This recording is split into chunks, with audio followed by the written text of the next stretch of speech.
बात सोचते रहते थे? यही बच्चों के बारे में कि यार बेगम सही नहीं कर रही। मेरा सारा पैसा वहाँ था, सोना तो मेरा इसने पहले ही लूट के रख लिया था कि इसका पैसा भी आ जाए।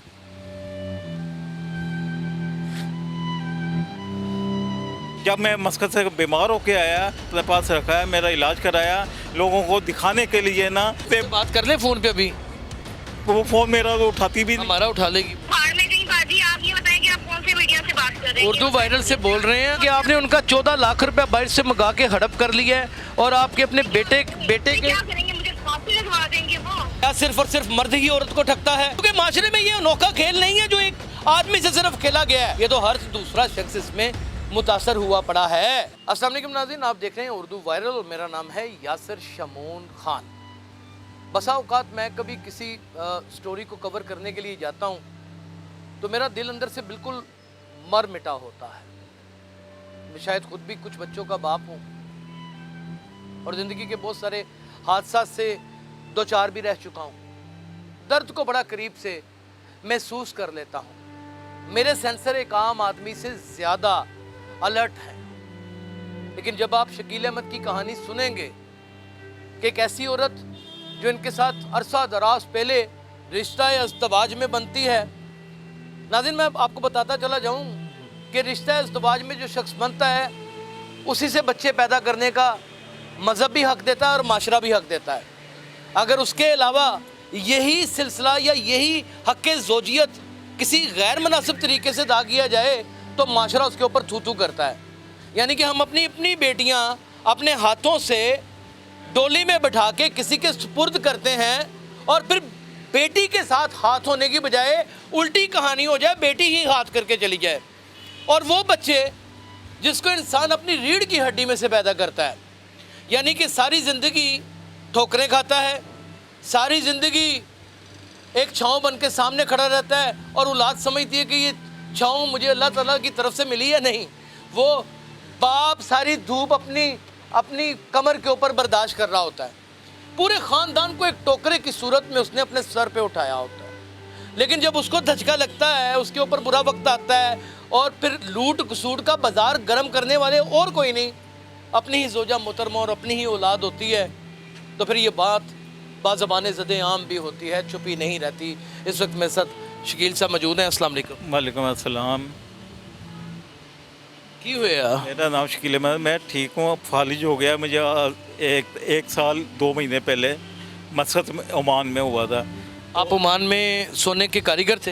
हाँ, मैं सोने का कारीगर था। पहले मैं सेल में नहीं करता था दुकानों पे, उसके बाद मैं थोड़ा बहुत सरमाया हुआ, फिर मैंने अपना काम शुरू कर लिया। फालिज किस वजह से हुआ?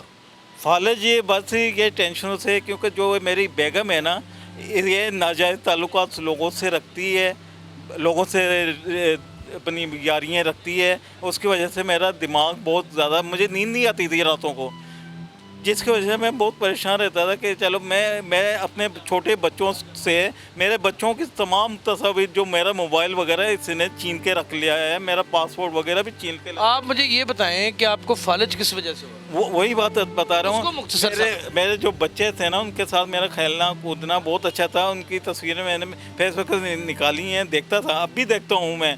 इसी वजह से वो फालिज हुआ कि मेरे ये बेगम है ना, ये सही नहीं है। यहाँ पाकिस्तान आई है 2 साल पहले की बात बता रहा हूँ। यहाँ कह रही जी मेरे ना फैज़ान से ताल्लुकात हैं, इसके अकाउंट में पैसे। शकील साहब मेंटली तौर के ऊपर इतने को डिस्टर्ब हो चुके हुए हैं कि किस मौके के ऊपर क्या लफ्ज़ बोलना है और उन लफ्ज़ों की अदायगी किस टाइम के ऊपर करनी है, किस सवाल पे करनी है, अब वो उससे भी कासर है। आप ये अमलन मुज़ाहरा देख रहे हैं, उनको सवाल अलफ करते हैं, खुद जवाब दे देते हैं। दरअसल इनके साथ हुआ क्या कि इन्होंने कुछ ऐसे मामलात अपनी बीवी के अंदर बकौल इनके अकॉर्डिंग टू शकील देखे जो शायद माशरा जिसे कभी भी एक्सेप्ट नहीं करता। ये ज़हनी मरीज़ हो गए, बेगम हावी थी इनके ऊपर, कंट्रोल नहीं कर सके, सोचते रहे, मोबाइल एक दूसरे का स्क्रॉल करना, ये सारी चीज़ें, औलाद का उस जानब झुकाव हो जाना जिस जानब पैसा है, जिस जानब सताइशें हैं, जिस जानब सहूलतें हैं, तो ज़ाहिर है फिर इंसान मौत के घाट उतरता है।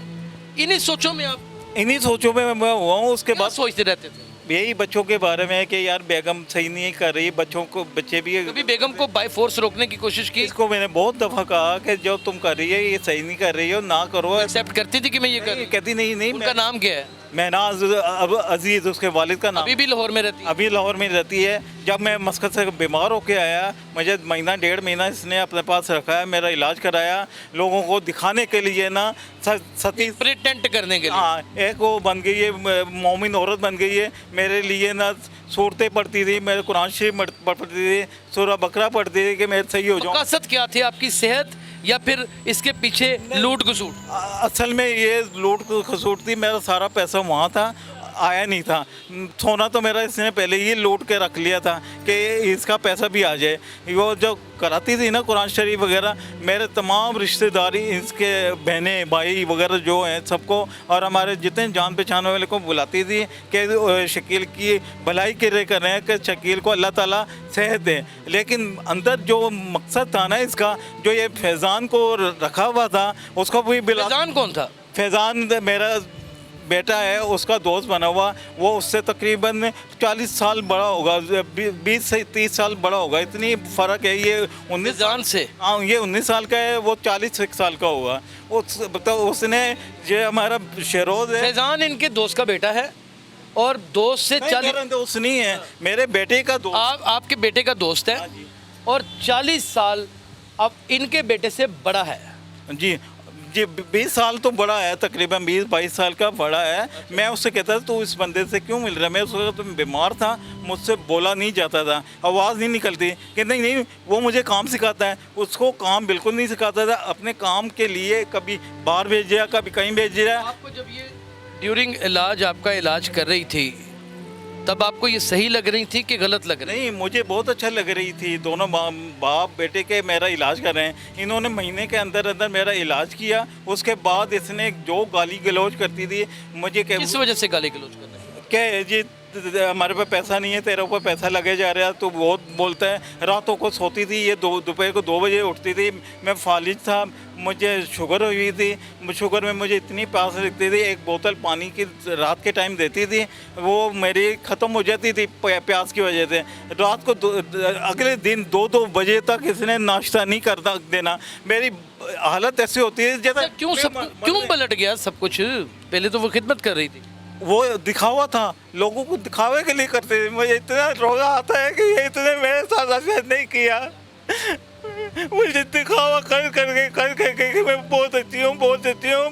मुझे मारती देखती है। एक दफ़ा मैं गिर गया था, मुझे बड़ी मुश्किल दोनों ने मुझे उठा के बेड पे रखा है। तो ये आया, फैज़ान आया, कह ये ड्रामा कर रहा है, इसको कुछ भी नहीं हुआ, ये जान के नीचे गिरा है, ये तो मैं दिखावे के लिए कर रहा है।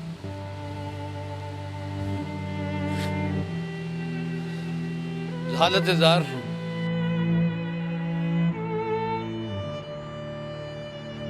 बड़ा बेदर्द सा रिश्ता है। मैं इसके बारे में क्या कहूँ, मेरे पास तो लफ्ज़ ही कम पड़ गए हैं।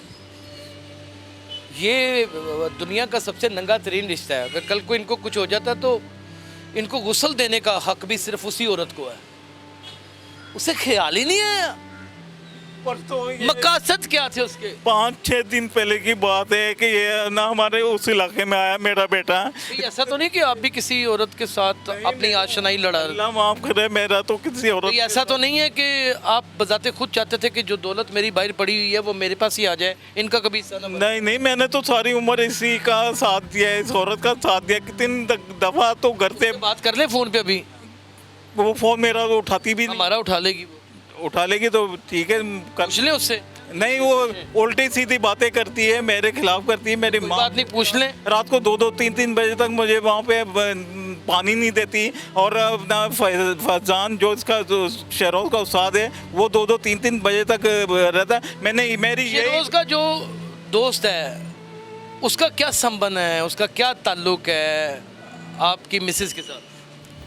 मुझे तो सिर्फ बताएं। मुझे तो साफ ये लगता है कि महनाज का ना फैज़ान जो है उससे नाजायज़ ताल्लुकात है मेरी बीवी। मुझे कहना नहीं चाहिए। आपने अपनी आंखों से देखा? नहीं, मैं देखता हूँ रात को 4-6 बजे तक मुझे कमरे में बंद रखा होता है। मेरे दोनों छोटे बच्चे अभी भी? दो पिछले साल की बात बता रहा हूँ, दोनों छोटे जो बच्चे हैं ना वो उनको मेरे कमरे में भेजा होता है। बड़ा जो शेरोज़ है उसको खाने पीने के लिए भेजा होता है। ये दोनों वहाँ बैठे हुए अपना गपशप करते हैं। क्या करते हैं, आवाज़ें आती हैं, हंसने की आवाज़ें आती थी कि पता नहीं क्या क्या करते रहते हैं। मैं बुलाता हूँ तो आती नहीं है। मैं कितनी रातों को आवाज़ देता हूँ। मेरे बच्चों को कई दफ़ा मैंने छोटों को कहा कि तुम्हारी माँ किधर है, कह रहे वो बस ऐसे ही गई हुई हैं, जबकि वो उसके साथ फैजान के साथ रातों को घूमती है मोटर बाइक पे जाके। आपका वजह तनाज़ा क्या है? आपकी गैरत हर्ट हो रही है या फिर आपका जो माल उसने लूट लिया है वो बताएं हमें कैसे लूटा है? सबसे पहले तो मेरी गैरत खराब हो रही है। दूसरे नंबर पे इसने सारा मेरा पैसा जो है जब्त कर लिया है। ये सारा कैसे जब्त कर लिया? फैजान के हवाले। कैसे जब्त कर लिया? वहाँ मेरे मस्कत में मेरे लोगों के पास जो सोना था उसका पैसा बना के ना इसने यहाँ मंगा लिया है शेरोज़ के नाम पे, फैजान के नाम पे। मेरा सारा पैसा इन्होंने मंगा लिया है। हालांकि मैं इनको जब बेचता था, खर्चा पानी बेचता था महीने का, जब 50,000 का खर्चा होता था मैं लाख रुपए बेचता था, 70,000 बेचता था। हालांकि मेरे हालात अच्छे नहीं थे, वो कोरोना की वजह से काम। इन्होंने पैसे आपके कैसे? लूटने जो सारा अपने पास ही रखा हो तो ये लूटने दरूद कर दिया था कि मस्कत से पैसे आ गए। एक मिनट खलो जाओ। जरूर भी करते हैं, ये तवीज़ भी करती है अपने क्या पैसे बजरिया तवीज़ आ गए? नहीं, मैं बेचता था, मुझसे कहती थी मुझे इतना पैसा चाहिए। आप मुझे ये बताएं कि जो पैसा आपका लूटा बाहर से मस्कत से जब आप बीमार थे वो कैसे? जो जब पहले मैं इनको खर्चे के लिए बेचता हूँ ना, जितना कभी रोका नहीं उसको छोड़ दें। उसके बाद जो मेरा जो सोना था ना, सोना मेरा 2 दोस्तों के पास था, वहाँ के दुकानदार। कितने तोले था? मेरा तो काफ़ी सारा है, काफ़ी तो आ गया, काफ़ी नहीं आया, दूसरे लोगों के पास है।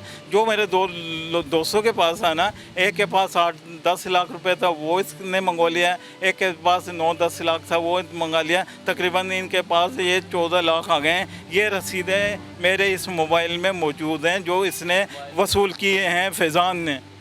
जो फैज़ान ने मुझे क्या कहते थे कि मेरे नाज़रीन स्क्रीनशॉट मौजूद हैं। फैज़ान इनका दोस्त, इनके बेटे का दोस्त है और उसने वसूल किए हैं। इसका मतलब कि 420 6871 का ऑफेंस मेरे ख्याल में इसके ऊपर वकील साहब ये लगता है, या 406 इसके ऊपर अप्लाई होती है? 406 इसके ऊपर अप्लाई होगी, क्योंकि इनके जो थे दोस्त है, बाप थे, इनकी बेगम मनहाज ने उनको कहा वरगला के कि शकील अहमद इस टाइम हालत गैर है, अगर इसका इलाज मुआवजा बर वक्त ना किया गया तो ये दुनिया से रुखसत भी हो सकते हैं। इस तरह उसने चार्ज करके 420 फ्रॉडबाजी से इनके पैसे जो है उसने फैज़ान के नाम पे ट्रांसफ़र करवाया। कितनी टोटल अमाउंट बनती है 14 लाख रुपए। 14 लाख रुपए वो खा गई हैं। जी, मैं ये आपको उसकी बाकायदा रसीदें भी आपको। नाज़रीन हम आपको बाकायदा जो दरख्वास्त दी गई है बरखिलाफ़ इनकी जोजा, ये शादी का बंधन भी ऐसा बंधन है कि इसमें जब तनाज़े खड़े होते हैं तो हमेशा ही कार फरमा पैसा निकलता है या जेवर निकलता है। अब लालच और हवस का शिकार कौन है? ये जो मरीज बन के बैठा हुआ है और मुकम्मल तौर पे फालज की हालत में मुब्तला है, ये है या फिर इसकी बीवी है? कौन है? कौन है आप दोनों में से? इस सारे हालात का वो जो वजह है मेरी बीवी है, जो उल्टे तरीके से मेरे साथ जो भी रही है उस तरीके से मेरी तबीयत भी ख़राब हुई है। मैं सोच के परेशान हो जाता था, इसलिए मेरी दिमागी तौर पे तबीयत ख़राब हुई है। तबीयत सही नहीं है, मुझे नींद नहीं आती थी रातों को सोच के इसी के बारे में, क्योंकि वो अपने बेटे के साथ घूमने फिरने जाती थी रातों को, और सुबह तक आती थी 5 बजे 6 बजे तक घूमती फिरती रहती थी। आपका वजह तनाज़ा उसका घूमना फिरना, उसका आज़ाद ख्याल होना, उसका अयाश तबीयत होना है, या फिर आपकी वजह तनाज़ा आपके चंद पैसे लूट लेना है? वो आपकी बीवी भी तो थी, ले लिए तो क्या हो गया? नहीं, यही है कि जब मैं बीमार हुआ हूँ उसको चाहिए ना मेरी खिदमत करे, मेरा एहसास करे कि आप इसके करो, इसलिए उसने नहीं किया। यही असल वजह है। नाज़रीन हमने तो हर जाविये से इनको देखा है और समझने और जांचने की कोशिश की है, लेकिन क्योंकि इनकी जहनी तवाज़न और इनकी तबीयत की ख़राबी के बायस इनकी बीवी की जानिब से भी पैसों के हवाले से उठाया जाने वाला या जेवर को हड़पने वाला हर अमल कहीं ना कहीं ये रजिस्ट करता है कानूनी तौर के ऊपर जुर्म पे। इल्ज़ाम ला तो वो है, उसका जवाब तो देना पड़ेगा। हम कोशिश करते हैं कि उसको फ़ोन करें और टेलीफोन कॉल पे लें और उससे बात करें, क्योंकि ऐसे कॉम्प्लिकेटेड केसेस में किसी भी एक साइड के ऊपर झुकाव करके ना तो वकील कभी ज़िंदगी में एतमाद करता है और ना ही सहाफ़ी करता है। लेकिन मुझे तो फिल वक्त इनकी हालत ज़ार देखता हूँ तो मैं इस चीज़ पे सोचने पे मजबूर हो जाता हूँ कि बेहतर तो ये है कि हम माशरे में कोई नाम सा बंधन होता। जी अस्सलाम वालेकुम। मिनाज बेगम हैं?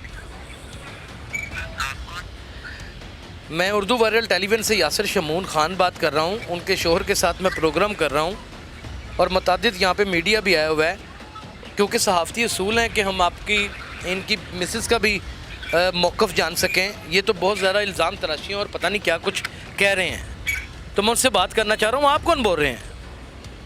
जी मैं उनका बेटा बोल रहा हूँ। तो बेटा आपके पापा कह रहे हैं कि मुझे तो औलाद ने निस्तो नबूद कर दिया, मुझे अकेला छोड़ दिया है, जीते जी मार दिया। वो एक्सेप्ट ही नहीं करते कि मैं उनका बाप हूँ।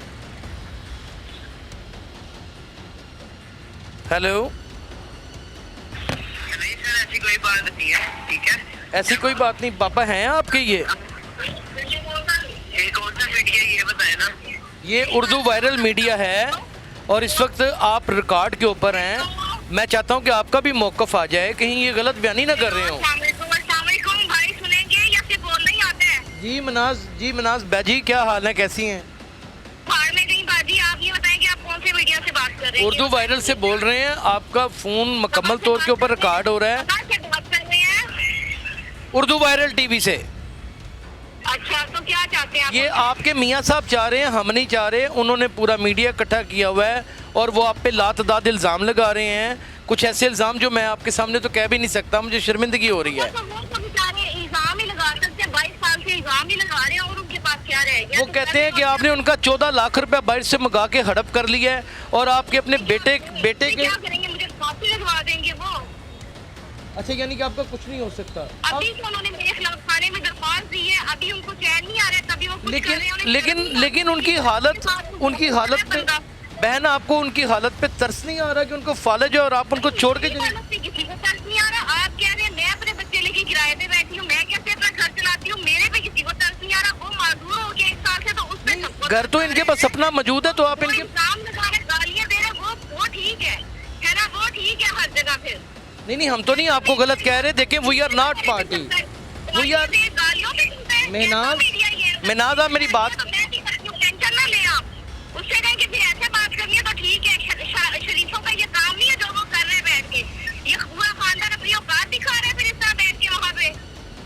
नहीं, वही खानदान को जलील और रुस्वा करके रख दिया इन्होंने बगैर को ने। नहीं, आपके शोहर हैं इस वक्त, वो बड़ी कस्बा पुसी की आलम में हैं। आपको तरस नहीं आ रहा कि वो फालज के मरीज हैं? आपको तरस आ रहा है मेरे बच्चों पे? और सर जी इधर मेरी बात सुनो, आपको तरस आ रहा है किसी चीज पे? मुझे तो उनको किसी चीज पे तरस आ रहा है? नहीं, मैंने तो भाई इस चीज़ को मुनासिब समझा कि आपसे भी जानना जाए। सारी बातें छोड़ो, कौन से चैनल से बात कर रहे हैं? उर्दू वायरल से बात कर रहे हैं। उर्दू वायरल।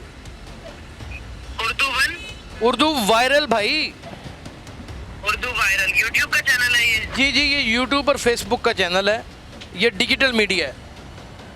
Digital media. तो ये आपको किसने बुलाया सर? मुझे जरा ये भी बता दीजिएगा। ये बाकायदा तौर पे आपके वालिद गिरामी ने बुलाया। ये मेरे साथ बैठे हैं, बात करें इनसे। अस्सलाम वालेकुम करें। नहीं जी, मुझे उससे कोई बात करनी नहीं है, वो मेरे बाप नहीं है। वो आपके बाप ही नहीं है? हाँ जी। बेटा, ये तुम्हें अपने नुत्फे में से उन्होंने पैदा किया है, तुम क्या बात कर रहे हो? उनसे जवाब से इंटरव्यू लेना है, आप करें, ठीक है? अल्लाह हाफिज़। हमें कोई आपसे बात और हमें फोन नहीं करिएगा, ठीक है? इतने गुस्से में क्यों बेटा? मैं तो तुम्हारा हकीकत जानना चाह रहा था कि ये तुम्हारे बारे में झूठ ना बोल रहे हो। अल्लाह हाफिज़।